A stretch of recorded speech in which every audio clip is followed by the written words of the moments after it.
Sisimulan na rin ang konstruksyon ng isa pang mahalagang proyektong pangkaunlaran na inaasahang magpapabilis ng biyahe sa economic zones sa Cavite at Laguna. Kung ano yan, alamin sa sentro ng balita ni Ryan Lesigas. Mahigit isang taon ng delivery rider si Leonel. Madalas daw ang kanyang ruta kung hindi sa Cavite, sa Metro Manila.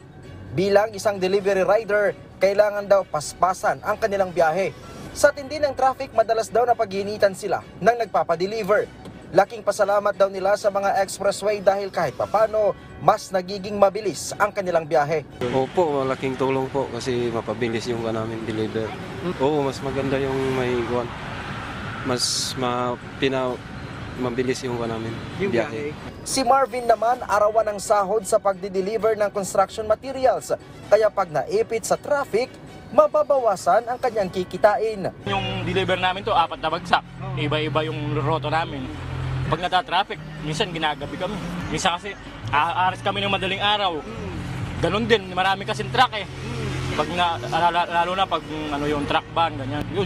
Yun ang sasahurin mo. Kaya si Marvin at Leonel, ikinatuwa ang ginawang groundbreaking kanina ng Calax-Cavitex Link. Giit nila, tiyak daw mas magpapaginhawa ito sa kanilang hanap buhay sa oras na matapos.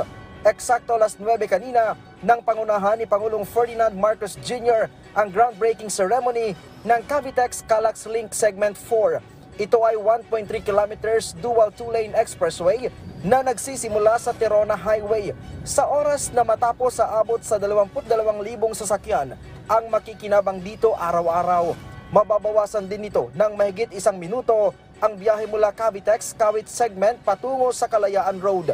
Sa oras naman na maging konektado na ang Cavitex at Calax, aabot sa 300,000 motorista ang makikinabang at hindi na rin aabot sa 1 oras ang biyahe mula Rojas Boulevard patungo sa Mamplasan. Tinatayang aabot sa 2.2 billion pesos ang pondo na inilaan sa proyekto.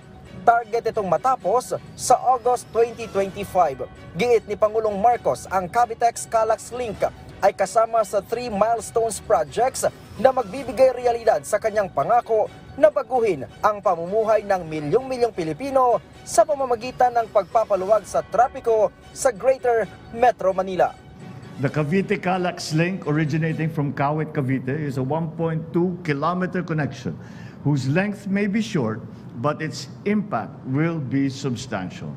With this, we anticipate a significant improvement in the road network connectivity from Kawit to the Greater Calabarzon region.